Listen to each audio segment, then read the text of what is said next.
আজকের আমরা এক্সামের একটা important topic screening test during pregnancy এটার ওপর কোশ্চেন আনসার ডিসকাস করব।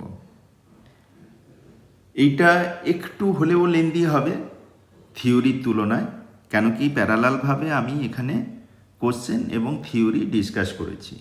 এতে আপনাদের কোশ্চেনগুলো কিভাবে হয় তার সঙ্গে কোরিলেট করতে এবং অ্যাটেন্ড করতে সুবিধে হবে। আর একটা জিনিস বলে রাখি, আপনারা যখন এমসিকিউ কোশ্চেনগুলো অ্যাটেন্ড করবেন তখন কোশ্চেনের মধ্যে কি ওয়ার্ডগুলো আপনারা ডিটেক্ট করুন, কি জানতে চাইছে। কোশ্চেন পড়তে গিয়ে কখনো আপনারা তাড়াহুড়ো করবেন না, কোশ্চেনটা ধীরে সুস্থে পড়ুন, কি ওয়ার্ড আইডেন্টিফাই করুন, তারপরে অপশানগুলো দেখে আপনার কারেক্ট আনসার চয়েস করুন। আর যদি দেখেন আপনার কোশ্চেন অনেকটা লেন্দি হয়েছে, কোশ্চেন লেন্দি দেখে আপনারা কখনো ঘাবড়ে যাবেন না। অধিকাংশ ক্ষেত্রে লেন্দি কোশ্চেন যেগুলো থাকে সেটা কিন্তু অনেকটাই আমাদের অভিজ্ঞতায় দেখেছি অনেকটাই সহজ হয়, অন্যান্য ওয়ান লাইনার কোশ্চেনের তুলনায়। সেক্ষেত্রে আপনি একেবারে কোশ্চেনের লাস্ট লাইনে চলে যান, সেখানে কি জানতে চাইছে আপনি আগে দেখুন, দরকার হলে অপশানগুলো পড়ুন, তারপরে ধীরে ধীরে আপনি কোশ্চেনটা পড়ার চেষ্টা করুন। তাতে মনে হয় আপনাদের খুব এফেক্টিভ হবে এবং কোশ্চেন অ্যাটেন্ড করতে আপনারা কখনো অসুবিধে হবে না। আর কোনো কোশ্চেন দেখে আপনি কখনো আননোন বা বড় কোশ্চেন দেখে কখনো ঘাবড়ে যাবেন না। কোশ্চেন আপনার কাছে আপনি যদি পড়ে যান, আপনার যদি মোটামুটি বেস থাকে, তাহলে আপনি জানবেন আপনি কোশ্চেন পারবেন। কখনো পরীক্ষা হলে বসে আপনি ঘাবড়ে যাবেন না। আপনার অ্যাপ্রোচ থাকবে কোশ্চেনটাকে ধীরে সুস্থে পড়া। কোশ্চেন পড়ার ক্ষেত্রে আমি যেটা বললাম, কিওয়ার্ডগুলো আইডেন্টিফাই করতে হবে এবং কি জানতে চাইছে সেটা আপনি ভালো করে পড়ুন। আর একটা জিনিস, আপনার কোনো জানা কোশ্চেন পড়লে সেই কোশ্চেন আপনি জানা পড়েছে বলে তাড়াতাড়ি অপশান একটা দেখে সম্পূর্ণ আপনার চারটে অপশান না পড়ে, কমপ্লিট না পড়ে কখনো আনসার করবেন না। আপনার মনে হতে পারে প্রথম অপশানটা ঠিক, আপনি দ্বিতীয় অপশান বা তার পরবর্তী অপশানগুলো আপনি পড়লেন না, দিয়ে মেরে দিলেন, কিন্তু তাতে আপনার ভুল হওয়ার চান্স বেশি থাকে। এগুলো হচ্ছে এক্সামিনেশানের একটা ট্রিক্স, যেটাতে আপনাকে অ্যাসেস করা হবে। শুধু আপনি জানেন তা নয়, আপনার কতটা ধৈর্য রয়েছে, আপনার বিশ্লেষণ করার ক্ষমতা কতটা রয়েছে, বা উপস্থিত বুদ্ধি আপনি কতটা কাজে লাগাচ্ছেন, সেগুলো আপনাকে অ্যাসেস করা হয়। শুধু কোশ্চেন এই নয় যে আপনার থিওরিটিক্যাল পার্ট বা আপনার পার্টটা আপনি স্ট্রং আছেন। কোশ্চেনটাকে কিছুটা হলেও আপনার সাইকোলজিক্যালি অ্যাসেস করা হয়, আপনি সাইকোলজিক্যালি আপনি কতটা উপযুক্ত পরিস্থিতির সঙ্গে অ্যাডাপ্ট করতে। তো যাই হোক, আমি দেরি না করে প্রথম কোশ্চেন আমরা শুরু করি। সেটা হচ্ছে first question, the ideal time for first trimester combined screening is. আপনাকে কি ওয়ার্ডগুলো আপনি দেখাবো, কি ওয়ার্ডগুলো আপনি আইডেন্টিফাই করুন, তারপরে আনসার করুন। এটা আপনি বলবেন আপনার তো ওয়ান লাইনের কোশ্চেন, আপনি তো এই তো আনসার জানি, মেরে দিলাম। কিন্তু ব্যাপারটা না, আপনারা এইভাবে প্র্যাকটিস করুন, প্র্যাকটিসটা তৈরি করুন। তাতে আপনার কম্পিটিটিভ বিভিন্ন এক্সাম অ্যাপ্রোচ করতে আপনাদের সুবিধে হয়। যতই জানা থাক, আপনি এই অভ্যেসটা তৈরি করুন। অভ্যেসটা বারবার করতে করতে করতে করতে এই জিনিসগুলো আপনার ডেভেলপ হবে। তো ফার্স্ট ট্রাইমেস্টার কম্বাইন্ড স্ক্রিনিং, এটা আপনার প্রথম প্রথম অসুবিধে হবে, কিওয়ার্ডগুলো আইডেন্টিফাই করতে হবে, আপনি আর এত খুঁজতে যাবো কেন, কিন্তু তা নয়। ওটা করতে করতে আপনার স্পিড বেড়ে যাবে, আপনি অ্যাকুরেসিও বাড়বে আপনার। ঠিক আছে, একটা সিম্পল কিওয়ার্ড আপনি মিস করবেন, আপনার আনসার পুরো আলাদা হয়ে যাবে।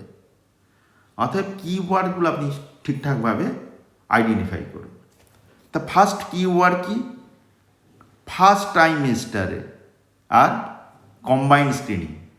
এখানে কোশ্চেনটা কি চাইছে সেটা হচ্ছে আইডিয়াল টাইম, আইডিয়াল টাইম।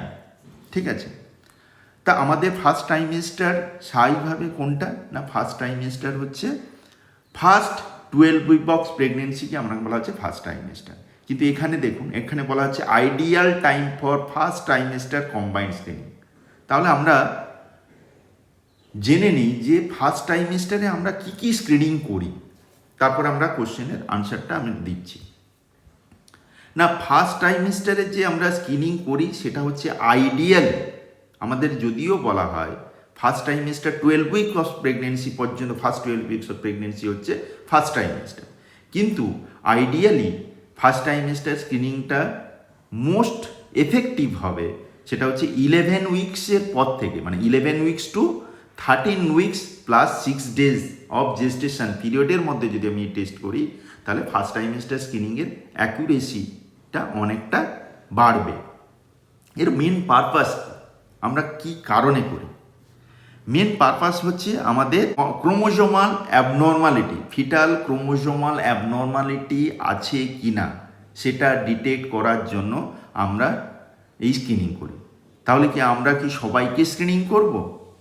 না, কিছু কিছু হাই রিস্ক প্রেগনেন্সি ক্ষেত্রে, high risk pregnancy in the sense, ধরুন তার আগের কোনো বাচ্চা রয়েছে মায়ের যেটা আপনার ক্রোমোজোমাল অ্যাবনর্মালিটিতে ভোগে, বা ক্রোমোজোমাল অ্যাবনর্মালিটির জন্য কোনো প্রেগনেন্সি লস হয়েছে, অথবা হতে পারে দুজন বাবা মা না পেরেন্টস তারাও কোনো ক্রোমোজোমাল অ্যাবনর্মালিটিতে ভোগে, ক্যারিয়ার স্টেজে রয়েছে, ঠিক আছে। বা হাই রিস্ক কিছু কিছু মাদার, মানে ধরা গেল বাবা এবং মায়ের অনেক বয়স বেড়ে গেছে, তো সেক্ষেত্রে বয়স বাড়লে তাদের বাচ্চার ক্রোমোজোমাল অ্যাবনর্মালিটি হওয়ার চান্স বেড়ে যায়। এইরকম কিছু কিছু রিস্ক ফ্যাক্টর আছে, তাদেরই আমরা স্ক্রিনিং করব, ঠিক আছে। এই স্ক্রিনিং করে আমরা কি দেখতে পাই, মানে কি মেনলি ডিটেক্ট করি না, আমরা অ্যানুপ্লয়েডির কথার অর্থ কি না, আমাদের ক্রোমোজোম সংখ্যা কটা থাকে? 23 পেয়ার্স অফ ক্রোমোজোম আমাদের হিউম্যান বডিতে থাকে, মানে 23 পেয়ার্স মানে 46টা ক্রোমোজোম আমাদের থাকবে, এটাই স্বাভাবিক। কিন্তু কিছু কিছু ক্ষেত্রে দেখা যায় যে এই 3 পেয়ার ক্রোমোজোমের জায়গা দেখা যাচ্ছে ক্রোমোজোম সংখ্যা হয় বাড়ছে অথবা কমে যাচ্ছে, সেটাই ক্রোমোজোমাল অ্যাবনর্মালিটি, যেটা মানে জেনেটিক্স নিয়ে পড়াবো যখন, বা জেনেটিক্স নিয়ে ডিসকাস করবো তখন আরও ডিটেলস আমরা বলবো। সেক্ষেত্রে যদি ক্রোমোজোম সংখ্যা বেড়ে যায় অথবা কমে যায়, তাকেই বলা হচ্ছে অ্যানুপ্লয়েডি। ট্রাইজোমি 21 কথার অর্থ কি? ট্রাই কথার অর্থ হচ্ছে 3, মানে এখানে একটা পেয়ার ক্রোমোজোমে দুটোর জায়গায় 3টে ক্রোমোজোম থাকবে, সেক্ষেত্রে ক্রোমোজোম সংখ্যা কত হয়ে যাবে? 47। তা ট্রাইজোমি যতগুলো হবে তখন সবগুলোতেই আপনার 47। তার 21st যে ক্রোমোজোম, আমরা প্রত্যেকটা ক্রোমোজোমের একটা নাম্বারিং করা থাকে, ফার্স্ট ক্রোমোজোম এরকম করে আপনার 23 মানে 23rd পর্যন্ত আমাদের ক্রোমোজোম নাম্বারিং করা আছে। 21st ক্রোমোজোমে আমাদের থাকার কথা ছিল দুটো, সেখানে চলে এলো 3টে ক্রোমোজোম, সেই জন্য তাকে বলা হয় ট্রাইজোমি 21, তার নাম হচ্ছে ডাউন সিনড্রোম। ট্রাইজোমি 18 যেটা 18 নম্বর ক্রোমোজোমে যেটা থাকছে, সেখানে 3টে ক্রোমোজোম থাকছে, সেটা হচ্ছে এডওয়ার্ড সিনড্রোম। আর ট্রাইজোমি 13 হচ্ছে প্যাটাউ সিনড্রোম। তাহলে এইগুলোকে স্ক্রিনিং করতে আমাদের মেন পারপাস হচ্ছে এটাই। এখানে কি স্ক্রিনিং করা হয়, আমাদের ফার্স্ট ট্রাইমেস্টারে কি স্ক্রিনিং করা হয়? প্রথম ব্যাপার হচ্ছে নাকাল ট্রান্সলুয়েন্সি, ঠিক আছে। এনটি কথার অর্থ হচ্ছে নাকাল ট্রান্সলুয়েন্সি। এটা কিভাবে করা হয় না, বাই ইউএসজি, পরে বলছি। তারপরে কি না, পিএপিপিএ মানে কি? Pregnancy associated plasma protein A. তারপরে কি ফ্রি বিটা ইসিজি মানে কি? Free beta human chorionic gonadotropic hormone. আর সঙ্গে থাকছে ম্যাটার্নাল এজ এবং রিস্ক ফ্যাক্টর, এইগুলোকেই আমরা স্ক্রিনিং করি, ঠিক আছে। এক এক করে আমি বলে যাচ্ছি। নাকাল ট্রান্সলুয়েন্সি মানে কি? ফার্স্ট ট্রাইমেস্টারে বাচ্চার আমরা বিহাইন্ড দ্য নেক, সেখানে নেকের থিকনেস আমরা মেজার করি, ইউএসজি দিয়ে আমরা মেজার করে দেখি যে ওর নেক ফোল্ডের থিকনেস কত। সেটা যদি মোর দ্যান 3 মিলিমিটার হয়, কত? 3 মিলিমিটার, তাহলে বলা হবে নাকার ট্রান্সলুয়েন্সি বেড়ে গেছে। তাহলে আমি এটা থেকে গেস করতে পারি বা বলতে পারি যে এর ক্রোমোজোমাল অ্যাবনর্মালিটিগুলো, যেমন ডাউন সিনড্রোম, এডওয়ার্ড সিনড্রোম বা প্যাটাউ সিনড্রোম, এগুলো হওয়ার চান্স থাকতে পারে, ঠিক আছে। সেগুলো কনফার্ম করতে হবে কিছু কিছু কনফার্মেটরি টেস্ট দিয়ে। তারপরে এই যে পিএপিপি মানে pregnancy associated plasma protein plus হচ্ছে beta HCG, free beta HCG, এই দুটোকে একসঙ্গে বলা হয় ডাবল মার্কার। কি বলা হচ্ছে? Double marker test. তা আমাদের ডাউন সিনড্রোমে কি হয়? ডাউন সিনড্রোমে আমাদের এই নাকাল ট্রান্সলুয়েন্সি যেটা, সেটা বেড়ে যায়, মোর দ্যান 3 মিলিমিটার হয়ে যাবে। এইচসিজি মানে হিউম্যান কোরিওনিক গোনাডোট্রপিক হরমোন আমরা কখন ডিটেক্ট করতে পারি? আর এটা তৈরি হয় কোথায়? না, প্লাসেন্টা ডেভেলপমেন্টের সময় আমরা বলাবো, সেখানে সিনসাইটোটোপোপ্লাস্ট বলে একটা জিনিস থাকে, সেখান থেকে এই হিউম্যান কোরিওনিক গোনাডোট্রপিক হরমোনটা তৈরি হয়। এটা আমরা ডিটেক্ট করতে পারি কখন? অ্যাজ আর্লিয়েস্ট না মায়ের ব্লাড টেস্ট করে, মায়ের ব্লাড টেস্ট করে 8 to 10 days আফটার ফার্টিলাইজেশন, মানে ফার্স্ট যেটা ফার্টিলাইজড হলো সেখান থেকে 8 থেকে 10 দিনের পর ব্লাডে আমরা ডিটেক্ট করতে পারি। 8 থেকে 10 দিন পর আমরা ব্লাডে ডিটেক্ট করতে পারি। আর ইউরিন যদি হয় সেক্ষেত্রে আমরা 12 to 14 days, after 12 to 14 days, মানে যেটা আমরা সহজ কথায় বলতে গেলে মিস পিরিয়ড যখন হচ্ছে সেই সময়ই আমরা এটাকে ডিটেক্ট করতে পারি। আর এই এইচসিজি পিক কখন হয়? না 8 to 10 weeks আপ জেস্টেশনতে এটা পিক পিরিয়ডে যায়। ঠিক আছে, মানে এর লেভেলটা সবচাইতে বেশি হয়। তো এই যে বিটা এইচসিজি না, সরি, এই যে এইচসিজি যে আমাদের যে হিউম্যান কোরিওনিক গোনাডোট্রপিক হরমোন, এই হরমোনের দুটো থাকে। আমি কেন বলছি? একটু আপনার কনফিউশন দূর করার জন্য। কিছু কিছু জায়গায় লেখা থাকবে দেখুন এইচসিজি, আবার এখানে লেখা আছে ফ্রি বিটা এইচসিজি, একটু আপনার কনফিউশন হতে পারে, সেই কারণে আমি বললাম। তো বা কোশ্চেনে আপনার দেওয়া থাকলো, কোশ্চেনে এমনও দিতে পারে যে ফার্স্ট ট্রাইমেস্টার আপনার কোনো জায়গায় দেখা থাকলো পিএপিপি প্লাস এইচসিজি, আবার কোথাও লেখা আছে ফ্রি বিটা এইচসিজি, আপনি কোন অপশানে দাগ দেবেন? সেটার জন্য বুঝতে হলে আপনাকে একটু জেনে নিন যে এইচসিজি বিটা এইচসিজি ব্যাপারটা কি। না, এই এইচসিজি মানে হিউম্যান কোরিওনিক গোনাডোট্রপিক হরমোন, এই হরমোনের দুটো সাব ইউনিট থাকে, একটা হচ্ছে আলফা আর একটা হচ্ছে বিটা সাব ইউনিট। এই আলফা সাব ইউনিটটা কিন্তু নন স্পেসিফিক কেন? না, কিছু কিছু আরও হরমোন আছে, যেমন ধরুন luteinising hormone, follicle stimulating hormone, thyroid stimulating hormone মানে টিএসএইচ, এফএসএইচ, এলএইচ, এগুলোর যে এদের যে আলফা সাব ইউনিট আর আমাদের যে হিউম্যান কোরিওনিক গোনাডোট্রপিক মানে ইসিজির যে আলফা সাব ইউনিট, দুটো সবগুলোর কিন্তু প্রায় সিমিলারিটি, মানে সবারকে দেখতে প্রায় একই রকম।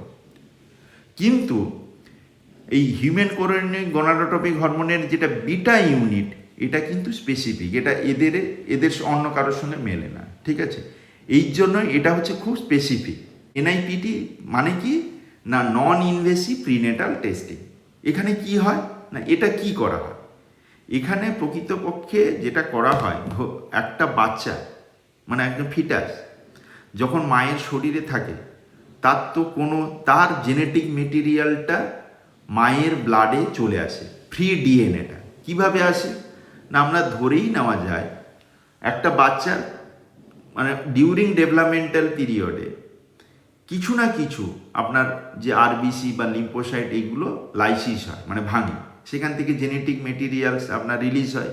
সেই জেনেটিক মেটেরিয়াল কি হয়?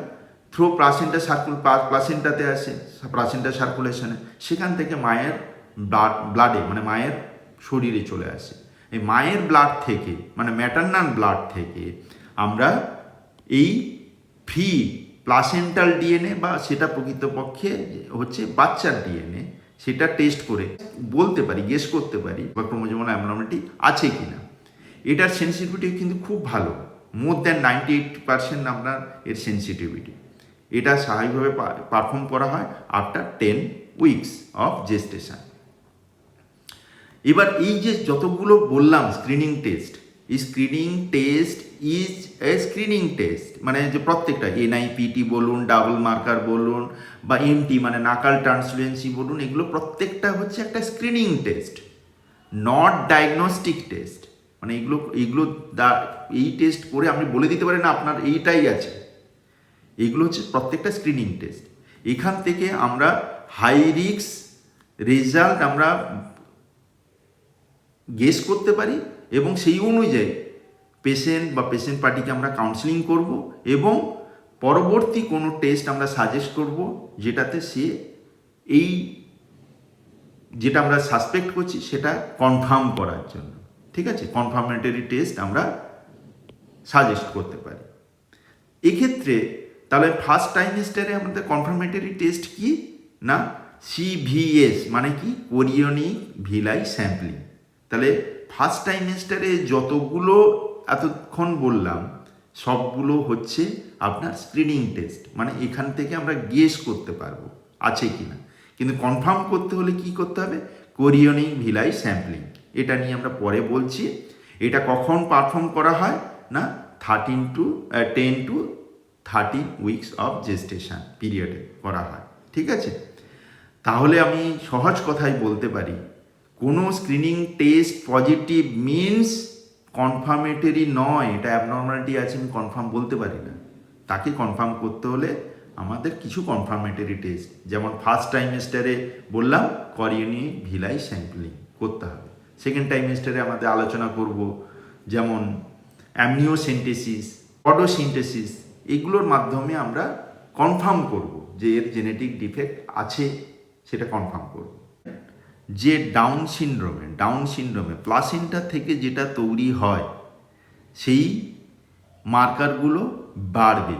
যেমন ধরুন প্লাসেন্টা থেকে তৈরি হয় কি হিউম্যান কোরিয়নিক গোনাডোট্রপিক হরমোন, এটা বাড়বে আর অন্যান্য জিনিসগুলো কমবে। আপনাকে যেমন পরবর্তী যে স্ক্রিনিং টেস্টগুলো বলবো সেখানেও বলছি।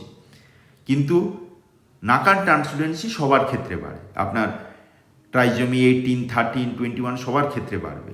কিন্তু এক্ষেত্রে ডাউন সিনড্রোমে শুধু প্লাসেন্টা থেকে যেগুলো তৈরি হচ্ছে সেগুলো বাড়বে, আর অন্যদের ক্ষেত্রে প্লাসেন্টা থেকে যেটা তৈরি হচ্ছে সেগুলো কমবে। মানে human chorionic gonadotropic hormone Edward syndrome এবং প্লাটো সিনড্রোমে কমছে, ঠিক আছে, প্যাটাউ সিনড্রোমে কমছে, কিন্তু ডাউন সিনড্রোম এটা বাড়ছে, আর পিপিএ দুজনের ক্ষেত্রেই কমছে, ঠিক আছে। এবার তাহলে চলে আসুন। তাহলে কোশ্চেন ছিল আইডিয়াল টাইম। তাহলে আমাদের স্ক্রিনিং তো ফার্স্ট ট্রাইমেস্টার 12 উইকস পর্যন্ত, কিন্তু আইডিয়াল টাইমটা হচ্ছে আমাদের এখানে এই যে দেখুন 6 to 8 উইকস, এটা হবেই না। 8 to 10 উইকস নয়, এটা তো নয়, এটা তো ফার্স্ট ট্রাইমেস্টার ক্রস করে চলে যাচ্ছে না। কিন্তু এটা কেন বলা হচ্ছে না আইডিয়ালি আমাদের যদিও 12 উইকস পর্যন্ত ফার্স্ট ট্রাইমেস্টার, কিন্তু আইডিয়ালি আমাদের এটা পারফর্ম করা যেতে পারে 13 উইকস 6 ডেজ পর্যন্ত। তাহলে কারেক্ট আনসার হবে সি, ঠিক আছে। এবার চলে আসুন সেকেন্ড কোশ্চেন। তার ফার্স্ট ট্রাইমেস্টার কম্বাইন্ড স্ক্রিনিং কোন দুটো ছিল না কম্বাইন্ড স্ক্রিনিং ছিল আপনার কম্বাইন্ড স্ক্রিনিং কি ছিল ফার্স্ট ট্রাইমেস্টার কম্বাইন্ড যে ডাবল মার্কার কোনগুলো ডাবল মার্কার হচ্ছে এই দুটো ফ্রি বিটা ইসিজি আর পিপিএ, তার সঙ্গে নাকাল ট্রান্সলুসেন্সি হলে তাকে বলা হচ্ছে কম্বাইন্ড স্ক্রিনিং। তাহলে এই দুটো হচ্ছে ডাবল মার্কার, তার সঙ্গে নাকাল ট্রান্সলুসেন্সি, এটা হলে আপনার হবে কম্বাইন্ড স্ক্রিনিং, ঠিক আছে। তাহলে এ অপশান এ। তারপরে ডাবল মার্কার কোনটা এই যে বললাম ডাবল মার্কার হচ্ছে পিপিএ প্লাস বিটা ইসিজি, ঠিক আছে, ফ্রি বিটা ইসিজি। তাহলে ডাউন সিনড্রোমে কি হয়, ডাউন সিনড্রোমে যে ফার্স্ট ট্রাইমেস্টার। এবার দেখুন এখানে কোশ্চেন আপনাকে বলা হচ্ছে কি ওয়ার্ড আপনি চয়েস করুন। এখানে বলা হচ্ছে down syndrome the typically first trimester biochemical pattern is হচ্ছে কি ওয়ার্ড হচ্ছে কি ডাউন সিনড্রোম কোন না first trimester biochemical marker pattern কি হবে। তাহলে কিওয়ার্ড হচ্ছে ডাউন সিনড্রোম এবং ফার্স্ট ট্রাইমেস্টার। আপনাকে যখন পরে পড়াবো সেকেন্ড ট্রাইমেস্টারে আপনার বায়োকেমিক্যাল মার্কার আরও অ্যাড হবে। তাহলে আপনাকে এই নয় যে ডাউন সিনড্রোমে আপনি কোন মার্কারগুলো চয়েস করবেন ফার্স্ট ট্রাইমেস্টারে আমার ডাবল মার্কার কোনগুলো পিপিএ এবং ফ্রি বিটা ইসিজি। আপনাকে এর সঙ্গে আপনি যখন সেকেন্ড ট্রাইমেস্টারে আপনার বায়োকেমিক্যাল মার্কারগুলো বলবো সেগুলো দেখলেই বুঝতে পারবেন, তার সঙ্গে আপনার সাপলিং করা থাকবে। আপনি বলবেন এগুলোও তো ডাউন সিনড্রোমে আপনার এটা হয়, আপনি শুধু কিওয়ার্ড মিস করে গেলেন ফার্স্ট ট্রাইমেস্টার, সেটাই মিস করে যাওয়ার জন্য আপনার আনসার ভুল হয়ে গেল। কিন্তু ডাউন সিনড্রোমে ওগুলোও বাড়ে, কিন্তু আপনার কি ওয়ার্ডটা আপনি চয়েস করুন, ঠিক আছে? তাহলে অপশান হচ্ছে বি। এবার নাকাল ট্রান্সলুসেন্সি মেজার কি হয় না, বাই ইউএসজিতে আমাদের যে বাচ্চা যেটা থাকে তার নেকের পেছনে মানে ফ্লুইড কালেকশান হয়, ঠিক আছে? এই কালেকশানের জন্য এই থিকনেসটা বেড়ে যায়, ঠিক আছে? সেটাকেই বলা হচ্ছে নাকাল ট্রান্সলুসেন্সি। এটা কথা বললাম যে মোর দ্যান 3 মিলিমিটার হবে, ঠিক আছে? 3 মিলিমিটার সেটা যদি হয় তাকে নাকাল ট্রান্সলুসেন্সি বেড়েছে বলে বলবো। এবং সেক্ষেত্রে আপনার বিভিন্ন রকম অ্যানোপ্লয়েডির চান্স বেড়ে যায়, যেমন ধর ট্রাইজেমি 21, 18, 13 এগুলোর চান্স বেড়ে যায়, এই ক্রোমোজোমাল অ্যাবনর্মালিটিগুলো হওয়ার চান্স বেড়ে যায়। এখানে এই যেমন ইনক্রিজ নাকাল translucency is associated with increase risk of, ঠিক আছে? ডাইরেক্ট কোশ্চেন কি? প্রথম ব্যাপার যে এই প্রথমেই রয়েছে ক্রোমোজোমাল অ্যাবনর্মালিটি। আর জেস্টেশনাল ডায়াবেটিস কখনো নয়, ম্যাটারনাল হাইপারটেনশন তো নয়, আর পোস্টটার্ম প্রেগনেন্সি নয়, ঠিক আছে? ক্রোমোজোমাল অ্যাবনর্মালিটি আমরা করতে পারি। এবার চলে আসুন, আমরা এতক্ষণ পড়লাম কি ফার্স্ট ট্রাইমেস্টার স্ক্রিনিং। এবার চলে আসুন second trimester screening. Second trimester কখন শুরু হচ্ছে? After 12 weeks. 12 উইক্সের পর যেটা হচ্ছে জেস্টেশন পিরিয়ডের হচ্ছে তখন হচ্ছে সেকেন্ড ট্রাইমেস্টার শুরু হয়েছে, ঠিক আছে? Up to 24 weeks. তো এই সময় আমরা কি স্ক্রিনিং করি, কি স্ক্রিনিংয়ের টাইমিংটা কি জেনারেলি পারফর্ম করা হয় 15 to 20 উইকস অফ জেস্টেশন। এখানে কি টেস্ট করা হয়? Triple marker test, quadruple marker test, এগুলো করা হয়, অ্যানোমালি স্ক্যান করা হয়, ঠিক আছে? তো এগুলো কি সেগুলো দেখুন। কোয়াড্রিপ্লেট, অ্যানোমালি স্ক্যান এগুলো করা হয়। কেন করা হয়, কেন ওই টাইমটা চয়েস করা হয় সেটাও আমি বলব। প্রথম ব্যাপার হচ্ছে ট্রিপল মার্কার কি না, এখানে দেখুন, এখানে HCG in general human chorionic gonadotropin, এদের এতটাই বেশি থাকে, আর স্পেসিফিসিটির জন্য আপনার বিটার দরকার হয় না, এমনি আপনার এইসিজি হলেই চলবে। তাহলে একটা হচ্ছে হিউম্যান কোরিয়নিক গোনাডোট্রপি। তারপরে কি হচ্ছে না এএফপি মানে আলফা ফিটোপ্রোটিন, আর একটা কি UE3 মানে আনকনজুগেটেড ইস্ট্রাডিল। এই দুটো কি? এই দুটোও একটা বায়োকেমিক্যাল মার্কার। এগুলো কোথা থেকে প্রডিউসড হচ্ছে? আমাদের তো আগেই বলেছি যে হিউম্যান কোরিয়নিক গোনাডোট্রপিক এটা প্লাসেন্টার সিনসাইটোট্রোপোপ্লাস্ট থেকে প্রডিউসড হয়। কিন্তু আলফা ফিটোপ্রোটিনটা কোনখান থেকে তৈরি হয়?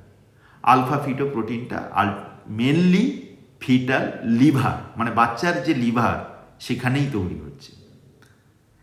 এবং সেখানে যদি কোনো বাচ্চার কোনো অ্যাবনর্মালিটি থাকে, বাচ্চার অ্যাবনর্মালিটি মিনস বাচ্চার ধরুন কোনো নিউরাল টিউব ডিফেক্ট থাকে, বা অ্যানেনসেফালি মানে মাথা তৈরি হয়নি, বা অ্যাবডোমেন যেটা আছে অ্যাবডোমিনাল ওয়াল ডিফেক্ট যদি থাকে, এই যে বাচ্চার আলফা ফিটোপ্রোটিনটা তখন কি হবে না আপনার রিলিজ হয়ে অ্যামনিওটিক ফ্লুইডে আসবে, এবং সেটাও কিছুটা আবার আপনার ফিটাল সার্কুলেশনেও মিশে আপনার মায়ের শরীরে যাবে। তাহলে আমরা দুরকমভাবে এই আলফা ফিটোপ্রোটিন আমরা ডিটেক্ট করতে পারবো। এক হচ্ছে মায়ের ব্লাড থেকে টেস্ট করে আলফা ফিটোপ্রোটিন ডিটেক্ট করতে পারি, অথবা আমরা যে অ্যামনিওটিক ফ্লুইডের সঙ্গে মিশেছে সেখান থেকেও ডিটেক্ট করতে পারি এই আলফা ফিটোপ্রোটিন। এই কারণে এটা কেন আমরা ফার্স্ট ট্রাইমেস্টারে তো নিতে পারতাম, এই দুটোকে কেন আমরা সেকেন্ড ট্রাইমেস্টারে ইনক্লুড করলাম? এই আলফা ফিটোপ্রোটিন এবং আনকনজুগেটেড ইস্ট্রাডিয়াল না, আলফা ফিটোপ্রোটিন আমি ডেভেলপ মানে তৈরি হয় কোথায় বললাম না, ফিটাল লিভারে। ঠিক অনুরূপভাবে আনকনজুগেটেড ইস্ট্রাডিয়াল হচ্ছে এক ধরনের স্টেরয়েডাল হরমোন। সেই স্টেরয়েডাল হরমোন আলটিমেটলি তৈরি হয় ফিটাল অ্যাড্রিনাল গ্ল্যান্ড, পরে মডিফাইড হচ্ছে লিভার, তারপরে আলটিমেটলি হয় তার কনভার্সন হয়ে ম্যাচিওর ফর্ম হচ্ছে আনকনজুগেটেড ইস্ট্রাডিয়াল, সেটা হচ্ছে প্লাসেন্টাতে, এবং সেটাই আমরা সার্কুলেশনে আসছে। সেটা প্লাসেন্টা সার্কুলেশনে মায়ের বডিতে আসছে, মায়ের থেকে আমরা ডিটেক্ট করছি আনকনজুগেটেড ইস্ট্রাডিয়াল। সেটাও এই যে আপনার লিভার বলুন বা অ্যাড্রিনাল গ্ল্যান্ড বলুন, এগুলো ডেভেলপ করতে সময় লাগে, তা মিনিমাম এই সেকেন্ড ট্রাইমেস্টার চলে যায় তার সময়। সেই কারণে এদের ফার্স্ট ট্রাইমেস্টারে এইগুলো স্ক্রিনিংয়ের মধ্যে রাখা হয়নি, কেন তখন এইগুলো তৈরি হয়নি বা পর্যাপ্ত পরিমাণে এগুলো ডিটেক্ট করার মতো অবস্থায় যায়, সেই কারণে এগুলো সেকেন্ড ট্রাইমেস্টারে ইনক্লুড করা হয়েছে। ঠিক আছে, তাহলে আলফা ফিটো তিনটে কী তাহলে বায়োকেমিক্যাল মার্কার থাকলো?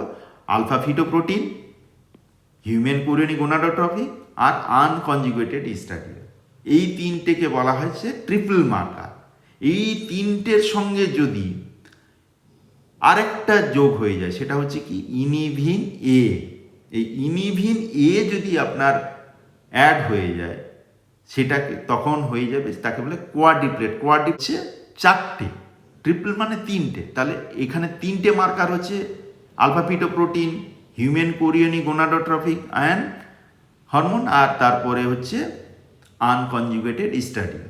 আর ইনিভিন হে যখন তার সঙ্গে অ্যাড করছি তখন হয়ে গেছে কোয়াড্রুপল মার্কার টেস্ট।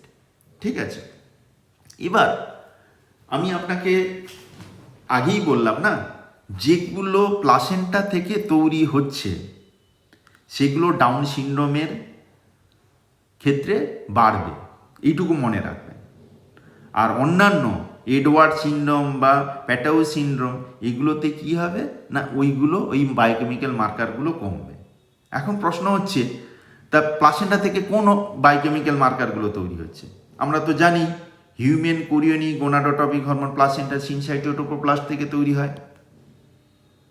আর কোনটা তৈরি হয় না, ইনিভিন এ, এটাও প্লাসেন্টার সিনসাইটোটোকোপ্লাস্ট থেকে তৈরি হচ্ছে। তাহলে এই দুটো বায়োকেমিক্যাল মার্কার ডাউন সিনড্রোমে বাড়বে।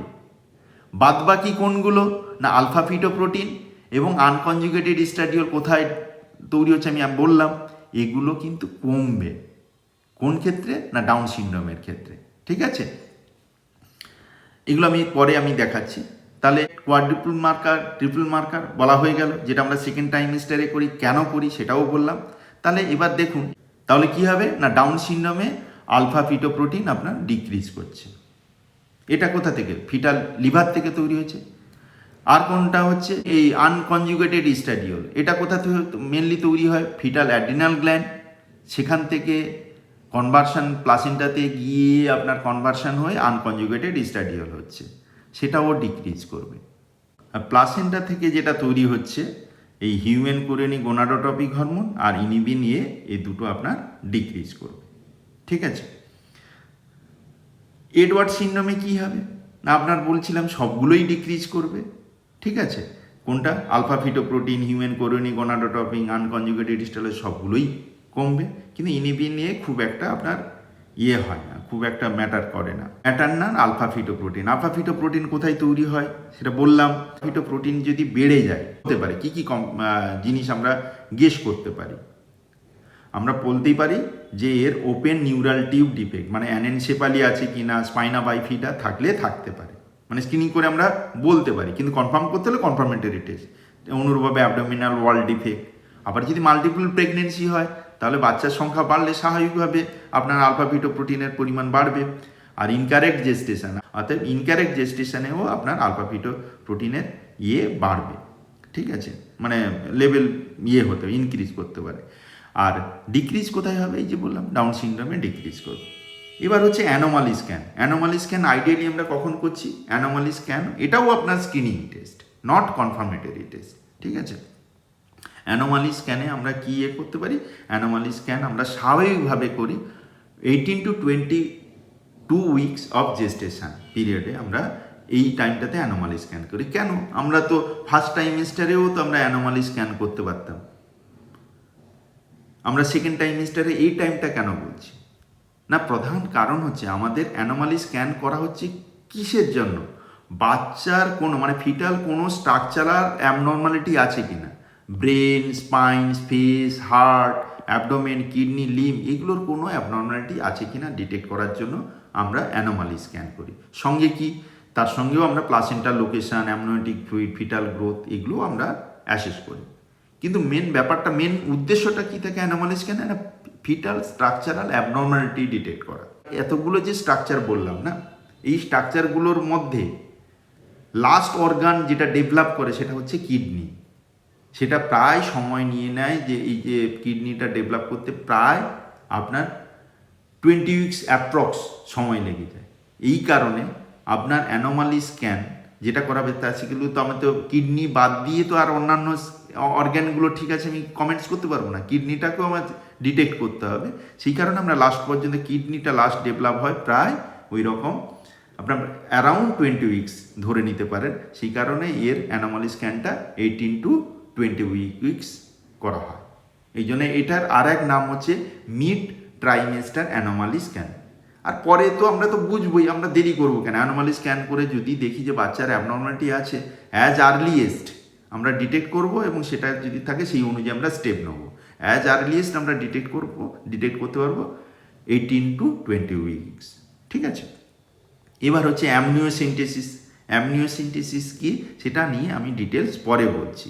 ঠিক আছে, তাহলে এখানে চলে আসুন, কোশ্চেনটা কি ছিল, the triple marker test consist of. Triple marker তাহলে কি কি, তিনটে, আলফা ফিটোপ্রোটিন, হিউম্যান কোরিয়নিক গোনাডোট্রফিক এবং আনকনজুগেটেড স্ট্যাডিয়াল।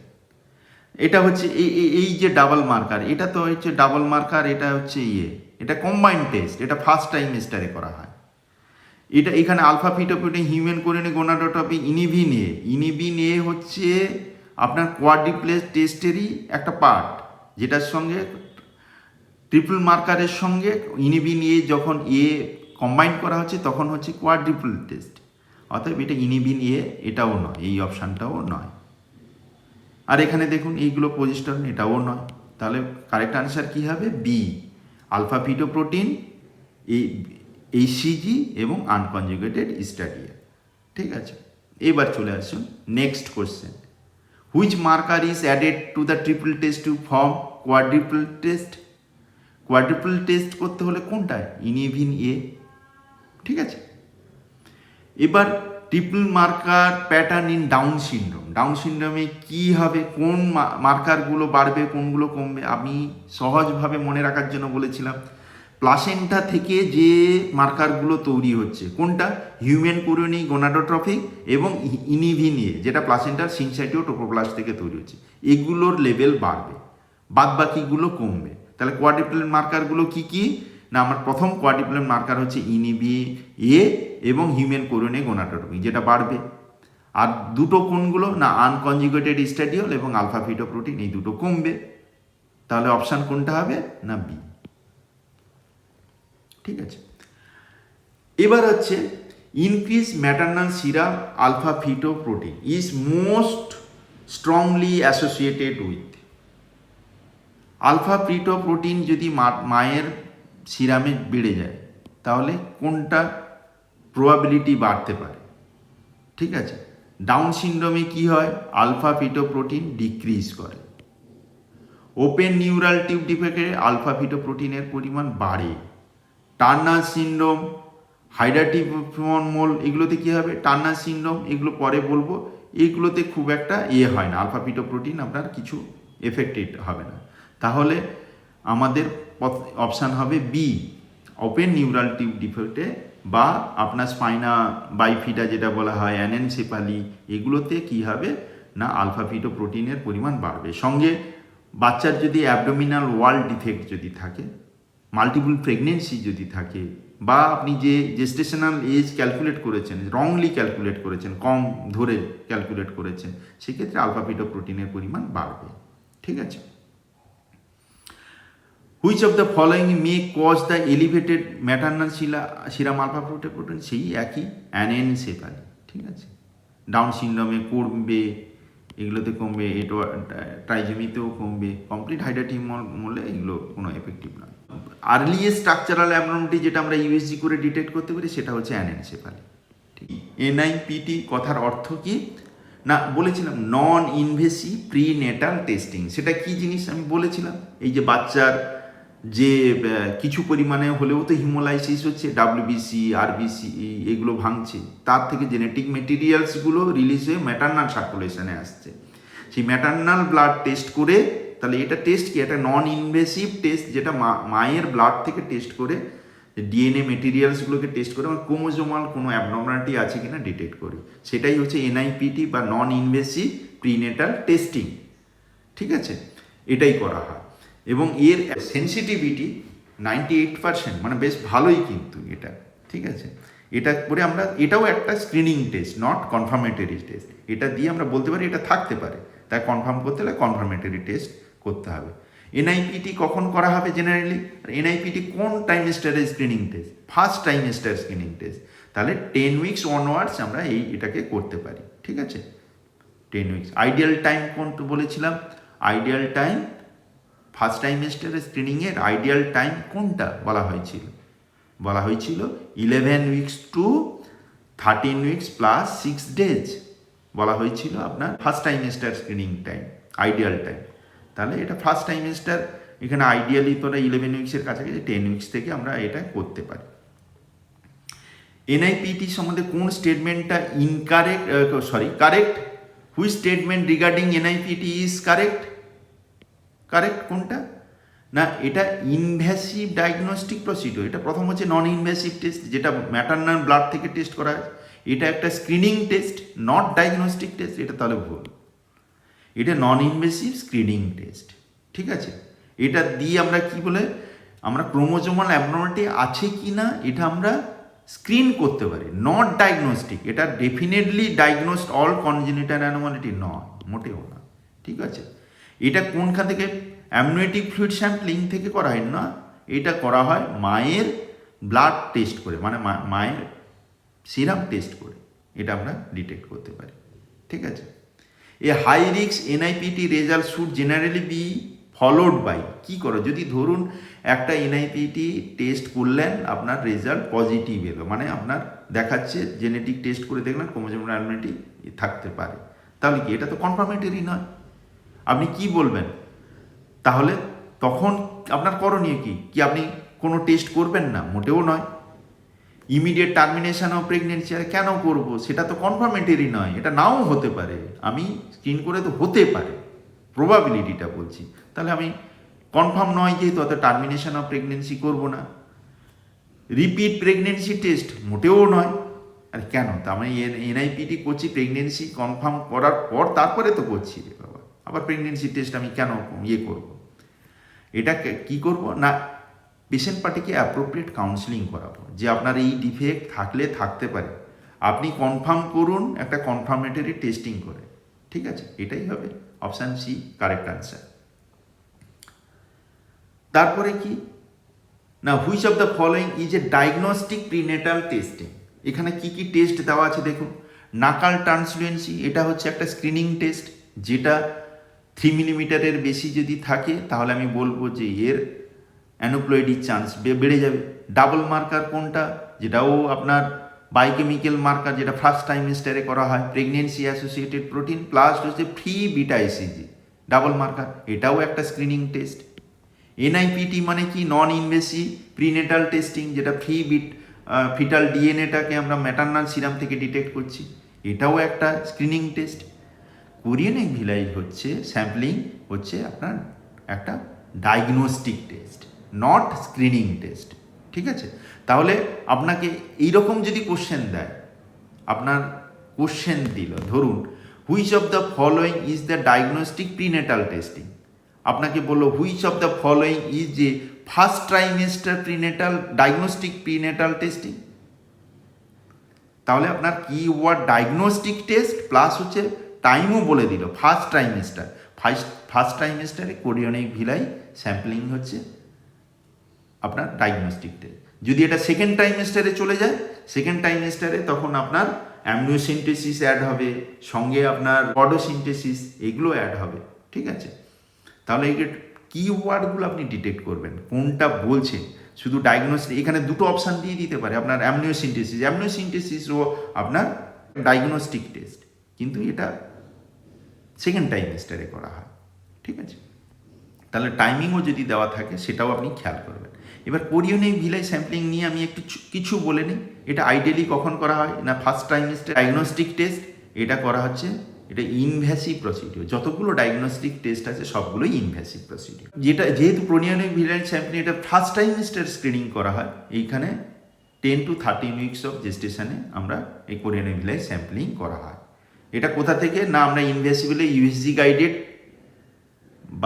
প্লাসেন্টাল যে কোরিয়ান এগ ভিলাই থাকে, সেখান থেকে টিস্যু মেটেরিয়াল নিয়ে আমরা জেনেটিক মানে টেস্টিংয়ের জন্য পাঠানো হয়, ঠিক আছে, এটা মেন পারপাস কি আগেই বলেছি। কিভাবে নেওয়া হয় না, ট্রান্স সার্ভাইক্যালি মানে সার্ভিক্সের থ্রু দিয়ে আমরা নিতে পারি, অথবা ট্রান্স অ্যাবডোমিনালি নিতে পারি, এবং সবটাই ইউএসজি গাইডেড করা হবে। ঠিক আছে, কিসের ক্ষেত্রে আমরা ক্রোমোজোমাল অ্যাবনর্মালিটি আছে কি না সাসপেক্ট করবো বা হাই রিস্ক বলে ভাববো, আগেই বললাম, তাও একবার বলছি। না ধরুন আগে কোনো বাচ্চা হয়েছে, তার ক্রোমোজোমাল অ্যাবনর্মালিটি ছিল, অথবা কোনো প্রেগনেন্সি লস হয়েছে বা এফেক্টেড হয়েছে জেনেটিক বা ক্রোমোজোমাল অ্যাবনর্মালিটির জন্য, তাদের ক্ষেত্রে আমি করব। ঠিক আছে, হাই রিস্ক পেরেন্টস যদি হয়, মানে এজেড পেরেন্টস যদি হয়, তাদের ক্ষেত্রে করব। অথবা দুজন পেরেন্টসই কেরিয়ার স্টেজ কোনো জেনেটিক ডিজিজে বা ক্রোমোজোমাল অ্যাবনর্মালিটি কারোর আছে কোনো পেরেন্টসের, ঠিক আছে, সেই রকম ক্ষেত্রে আমাদের এগুলো টেস্ট করা হবে। আরও কিছু ক্লিনিক্যালি সিগনিফিক্যান্ট কিছু ইন্ডিকেশান আছে, সেগুলো না জানলে হবে। আপনার ফার্স্ট 3টে জিনিস এইটা মনে রাখুন। ঠিক আছে, এবার ডাউন কী ডিটেক্ট করা হয়, ডাউন সিনড্রোম মানে এডওয়ার্ড সিনড্রোম, প্যাটাউ সিনড্রোম, এগুলো করা হয়। এবং তাছাড়াও সিঙ্গেল জিন ডিফেক্ট যেটা বলা হলো, মানে আপনাদের জিন কোনটা বলা হচ্ছে, ক্রোমোজোমের মধ্যে যে অসংখ্য জিন থাকে, সেই সিঙ্গেল জিন ডিফেক্টের জন্য কিছু ডিজিজ হয়, যেমন thalassemia, sickle cell anaemia, cystic fibrosis, এগুলো যদি থাকে, এগুলোও ডিটেক্ট করা যায় আপনার কোরিয়ান ভিলাই স্যাম্পলিং করে। ভেরি ইম্পর্টেন্ট, সেটা হচ্ছে আমরা কোরিয়ান ভিলাই স্যাম্পলিং করে তার স্পাইনা বাইফিডা, অ্যানেনসেফালি বা ওপেন নিউরাল টিউব ডিফেক্ট আছে কি না, এগুলো আমরা ডিটেক্ট করতে পারি না। ঠিক আছে, কমপ্লিকেশান কি হতে পারে আমাদের কোরিয়ান ভিলাই স্যাম্পলিং করে? একটা ইনভেসিভ প্রসিডিওর, সবগুলো ইনভেসিভ প্রসিডিওরের প্রধান কমপ্লিকেশান হচ্ছে প্রেগনেন্সি লস হতে পারে, মিসক্যারেজ হতে পারে। তার ছাড়াও কি, যেহেতু আমি ইনভেসিভ প্রসিডিওর, তাহলে ব্লিডিং হতে পারে। ব্লিডিংটা মায়ের ম্যাটার্নাল এবং ফিটাল দুজনেরই হতে পারে। অ্যাবডোমিনাল ক্র্যাম্প মানে যদি হয় পেন তো এমনি প্রসিডিওরের জন্য হচ্ছে তা নয়, কিন্তু যদি কোনো কারণে এটা মিসক্যারেজের জন্য হয় বা কোনো কিছু মানে প্রেগনেন্সি লসের যদি এইরকম প্রবাবিলিটি আছে, সেক্ষেত্রে অ্যাবডোমিনাল ক্র্যাম্প হবে, ইনফেকশান হবে। অ্যামনিওটিক ফ্লুইড যেহেতু ফার্স্ট টাইমিস্টার, মানে কোরিয়ান ভিলাই স্যাম্পলিংটা করা হচ্ছে ফার্স্ট টাইমিস্টারে, সেক্ষেত্রে অ্যামনিওটিক ফ্লুইড খুব একটা সেই সময় থাকে না, ফলে leakage of amniotic fluid is uncommon. ঠিক আছে, কিন্তু সবগুলোই প্রসিডিওরে আরএইচ নেগেটিভ যদি মাদার হয়, এবং যে বাচ্চাটা এসছে, বাচ্চাটা রয়েছে, সেই বাচ্চাটা যদি আরএইচ পজিটিভ হয়, তাহলে আরএইচ সেন্সিটাইজেশান হওয়ার সম্ভাবনা মায়ের আছে। কেন কি, ইনভেসিভ প্রসিডিওরের জন্য কিছুটা ফিটাল ব্লাড ম্যাটারনাল সার্কুলেশনে চলে যেতে পারে, মা সেন্সিটাইজ হওয়ার সম্ভাবনা থাকে। অতএব যতগুলো ইনভেসিভ প্রসিডিওর করা হয়, সেক্ষেত্রে মাকে আরএইচ ইমিউনোগ্লোবিন অবশ্যই দিতে হয়। সেটা যদি মোর দ্যান 12 উইকস হয়, তাহলে কত দেবো, 300 মাইক্রোগ্রাম। ঠিক আছে, মাইক্রোগ্রাম, অথবা কত হচ্ছে 1000 ইন্টারন্যাশনাল ইউনিট। ঠিক আছে, আর যদি লেস দ্যান 12 উইকস হয়, তাহলে কত দেবো না 50 মাইক্রোগ্রাম, অথবা বলা হচ্ছে 250 ইন্টারন্যাশনাল ইউনিট। আমরা কিসে দেবো না বোথ আইএম, আমরা আইএমই দেওয়া হবে। ঠিক আছে, এইটুকু।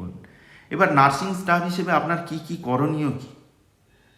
যে কোনো ইনভেসিভ প্রসিডিওর হচ্ছে মানে আপনি প্রসিডিওরটা মাকে বা বাড়ির লোককে আপনি তো অবশ্যই এক্সপ্লেন করবেন, এবং তাদের কাছ থেকে ইনফর্ম কনসেন্ট অবশ্যই নিতে হবে।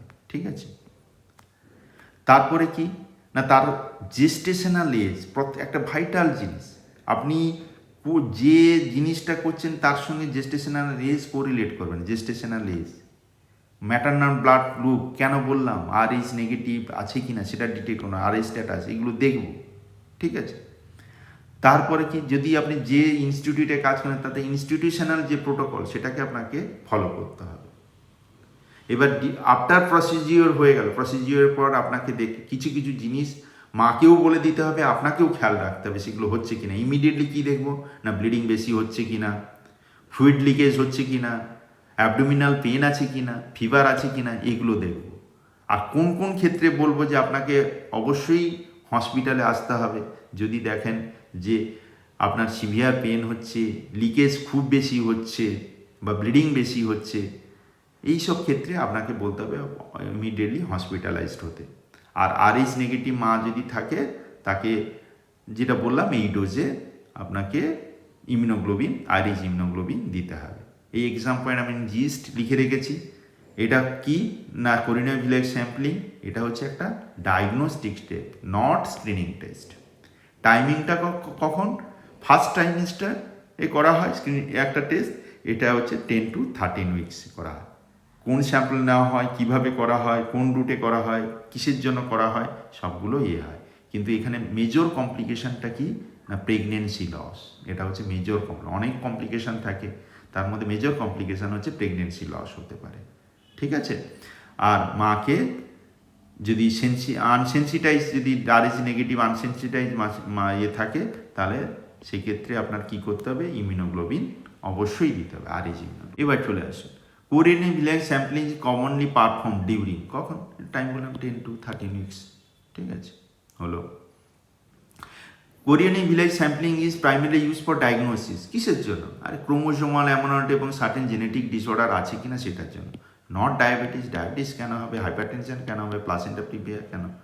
মোটেও না। Which fetal abnormality is not directly screen by CVS মানে chorionic villus sampling, not directly. এটা কোনটা বলেছি না? ওপেন নিউরাল টিউব ডিফেক্ট যদি থাকে, মানে অ্যানেনসেফালি, স্পাইনা বাইফিডা, এগুলো কিন্তু আমরা কোরিনিয়া ভিলেজ স্যাম্পলিং করে আমরা ডিটেক্ট করতে পারি না। ঠিক আছে, বলেছিলাম, পরে বলবো, সেটা হচ্ছে amniocentesis. Amniocentesis for prenatal genetic diagnosis is generally perform from approximately, কখন না 15 উইকস অনওয়ার্ড আমরা করা হয়। কেন করা হয়? আমরা কি করি না ইনভেসিভ, এটাও একটা diagnostic test, prenatal diagnostic test. এটা থ্রু ইউএসজি গাইডেড, আমরা অ্যামনিওটিক ফ্লুইড অল্প করে কালেক্ট করে সেখান থেকে অ্যামনিওটিক ফ্লুইডের যে মেটেরিয়ালসগুলো, জেনেটিক মেটেরিয়ালস বলুন বা কিছু কিছু ফিটাল কম্পোনেন্ট বলুন, সেগুলো টেস্ট করে তার বিভিন্ন রকম আমরা কনফার্ম করতে পারি। সেটা জেনেটিক ক্রোমোজোমাল অ্যাবনর্মালিটি হোক, জেনেটিক অ্যাবনর্মালিটি হোক, বা কিছু কিছু যেমন ধরুন লাংস ম্যাচুরিটি, এগুলো আমরা ডিটেক্ট করতে পারি। এটা কেন আমরা সেকেন্ড ট্রাইমেস্টার বেছে নিয়েছি? তবে ফার্স্ট ট্রাইমেস্টারেও তো অ্যামনিওটিক ফ্লুইড কি তৈরি হয় না?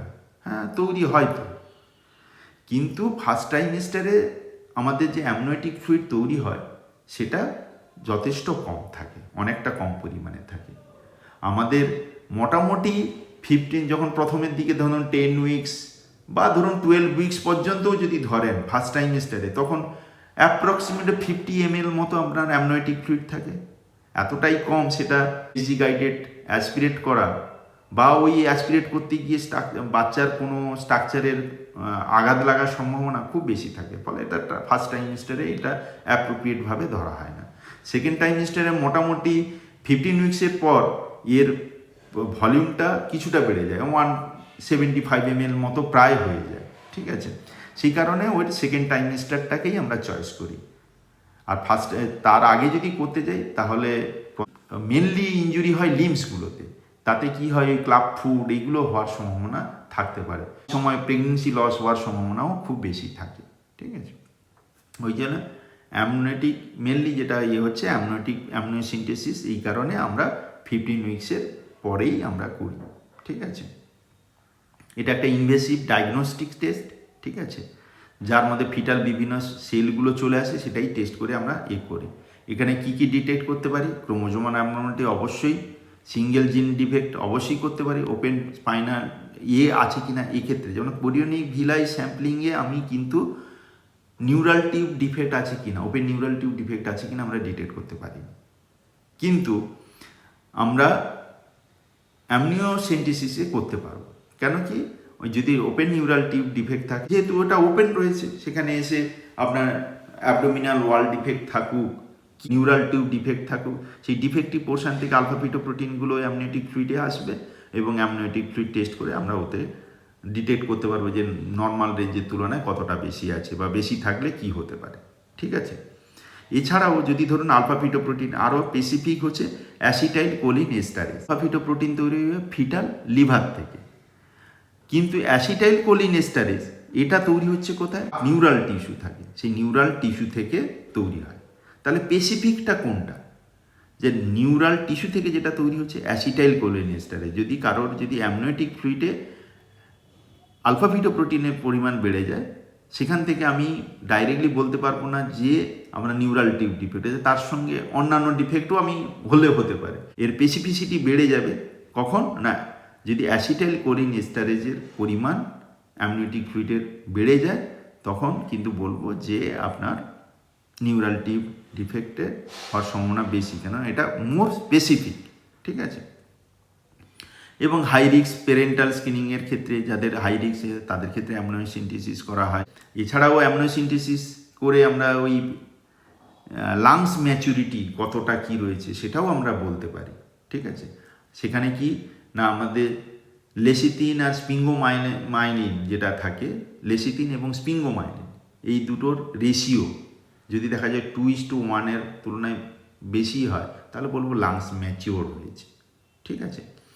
এছাড়াও কি হয় না ফসফাটাইডিল গ্লিসারল, এটাও টেস্ট করা হয় ওই অ্যামনিওটিক ফ্লুইড থেকে।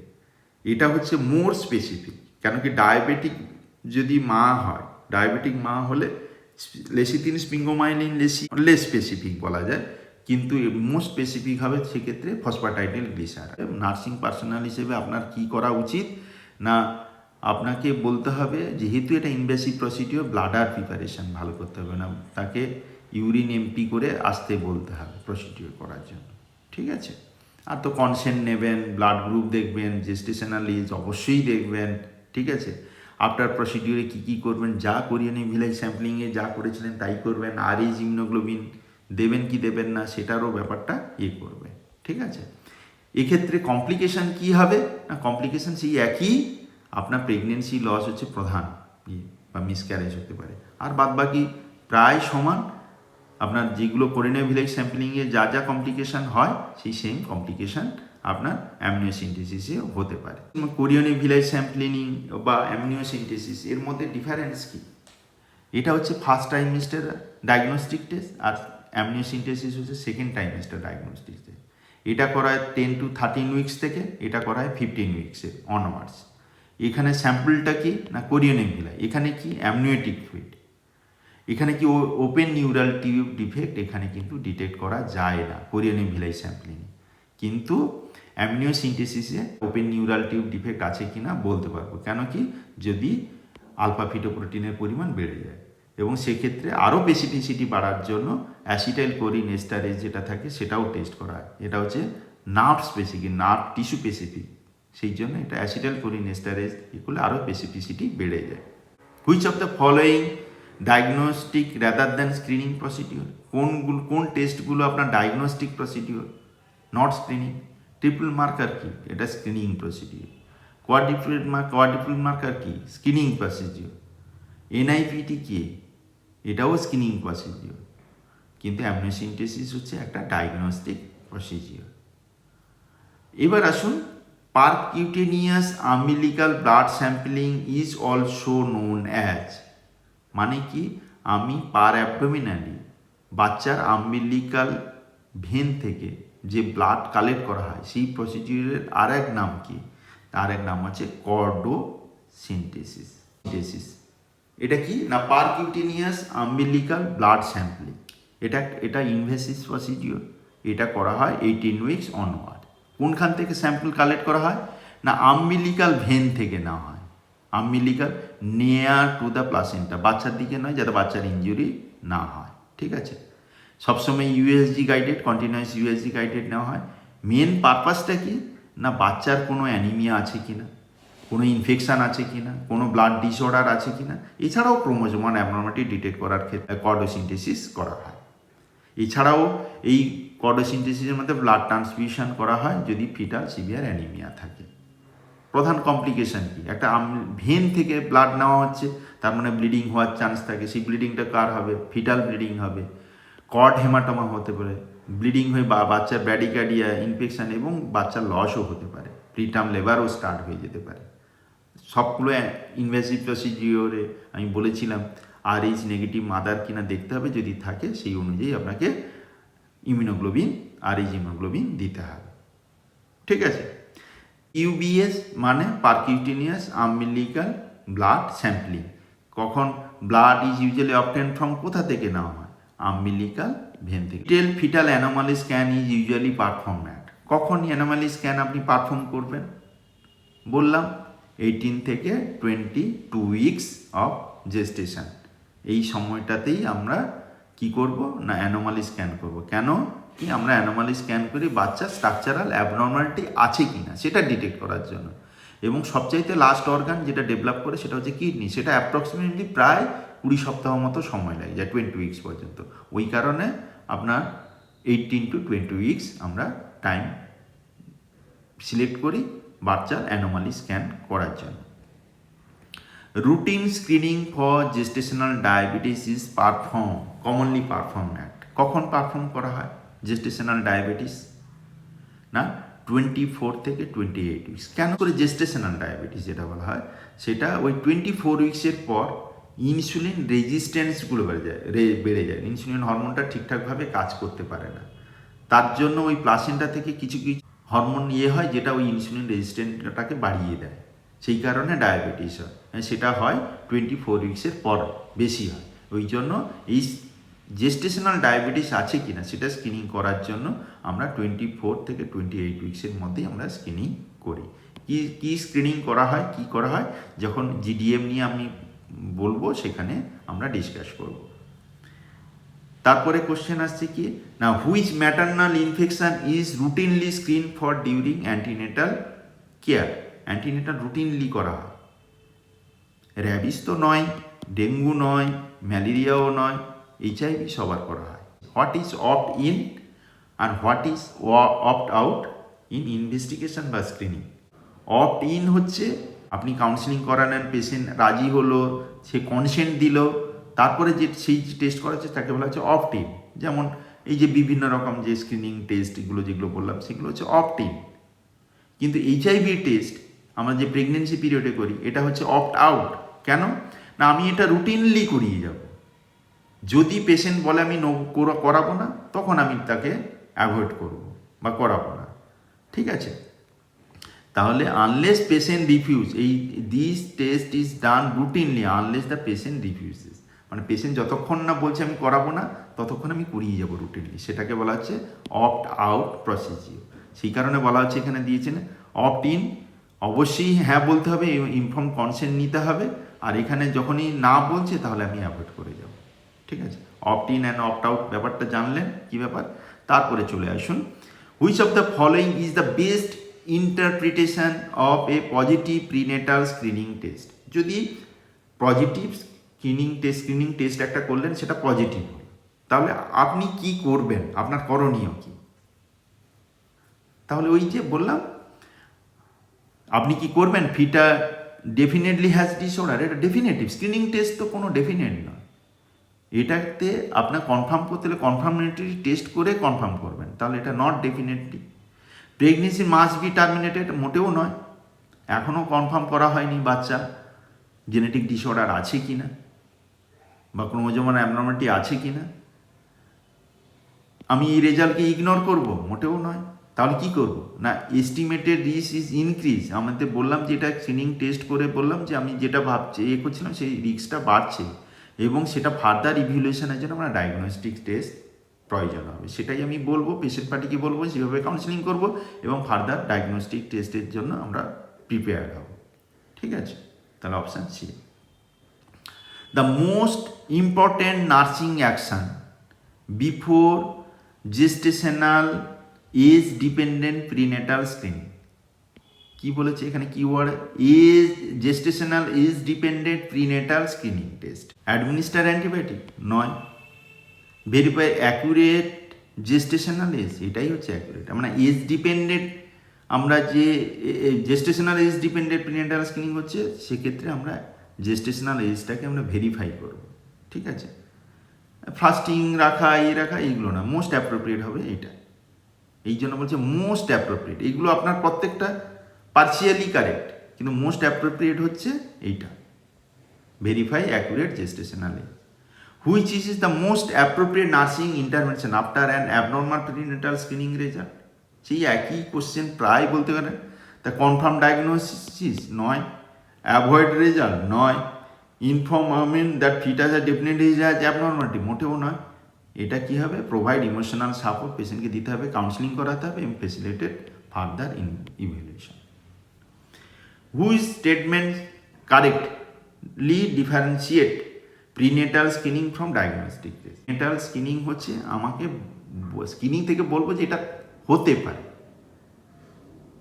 সেটা কনফার্ম নয়, কিন্তু ডায়াগনস্টিক টেস্ট আমাদের কনফার্ম করবে। তাহলে কি করবে না, স্ক্রিনিং, এতে স্ক্রিনিং কনফার্ম দ্য ডিজিজ, মোটেও নয়, কনফার্ম ডিজিজ নয়। ডায়াগনোস্টিক অনলি এস্টিমেট করে, মোটেও নয়, এটা কনফার্ম করে ডায়াগনোস্টিক্সে। দ্য স্ক্রিনিং সে estimate the risk, while diagnostic test can establish the definitive diagnosis. তাহলে অপশান সি হচ্ছে most correct answer. There is no difference between screening and diagnostic, এটা তো ভুল। ঠিক আছে, এই আরেকটা ছোট্ট করে বলে দিই আপনাদের শুধু জানার জন্য, প্রি ইমপ্ল্যান্টেশন জেনেটিক টেস্টিং এটা কি জিনিস। আমরা যতগুলো এখানে স্ক্রিনিং টেস্ট বলুন বা ডায়াগনস্টিক টেস্ট যেগুলো আলোচনা করলাম, সেগুলো হচ্ছে সব বাচ্চা ইউটেরাসে রয়েছে সেই অবস্থায় আমরা করছি। কিন্তু আমরা যদি এমনটি হয়, বাচ্চা আমরা আসার আগেই জেনে নিই যে বাচ্চাটার কোনো ক্রোমোজোম বা জেনেটিক অ্যাবনর্মালিটি আছে কি না, তারপরে যদি বাচ্চা সুস্থ থাকলো তাহলে বাচ্চার মায়ের শরীরে গ্রো করবে, মায়ের ইউটেরাসে গ্রো করতে পারমিট করব, আর না হলে নয়। এটার জন্য যেটা করা হয় সেটা হচ্ছে প্রি ইমপ্ল্যান্টেশন জেনেটিক টেস্টিং। মায়ের শরীর থেকে ওভাম এবং বাবার কাছ থেকে সিমেন্ট নেওয়া হলো, দিয়ে দুটো ইনভিট্রো ফার্টিলাইজেশন করা হলো, ফার্টিলাইজ করে সেটাকে গ্রো করতে দেওয়া হবে। গ্রো করে যখন আপনার 5 to 7 ডেজের মাথায় হবে এমব্রায়োব্লাস্ট যখন তৈরি হচ্ছে, মাস আউটার সেল মাস তৈরি হয়ে যাচ্ছে। এই আউটার সেল মাস থেকে ট্রোপোএক্টোডার্ম থেকে সেল না হয়, not inner cell mass. Inner cell mass থেকে নিলে বাচ্চা, এখান থেকে বাচ্চার তৈরি হচ্ছে, এখান থেকে নিলে বাচ্চার স্ট্রাকচারাল অ্যাবনর্মালিটি হতে পারে। আমরা নিচ্ছি আউটার সেল মাস থেকে, ট্রোপোএক্টোডার্ম থেকে, সেখান থেকে সেল নিয়ে আমরা জেনেটিক টেস্টিংয়ের জন্য পাঠাই। যদি জেনেটিক টেস্টিং যদি ভালো হয়, কোনো অ্যাবনর্মালিটি ডিটেক্ট না হয়, তাহলে সেটাকে আমরা ট্রান্সফার করলাম ইউটেরাসে এবং ইমপ্ল্যান্ট হলো, বাচ্চা গ্রো হলো। এই যে প্রসিজিওরটাকে বলা হয় প্রি ইমপ্ল্যান্টেশন জেনেটিক টেস্টিং। এই টেস্টগুলো 3 ধরনের হয়। যেটা পিজিটি এ মানে কি, এটা অ্যানোপ্লয়েডি আছে কিনা, এম মানে সিঙ্গেল জিন ডিসঅর্ডার আছে না, আর এসআর কথার অর্থ হচ্ছে স্ট্রাকচারাল ক্রোমোজোমাল অ্যাবনর্মালিটি, এগুলো রয়েছে কিনা দেখার জন্য। আপাতত এই, থ্যাংক ইউ।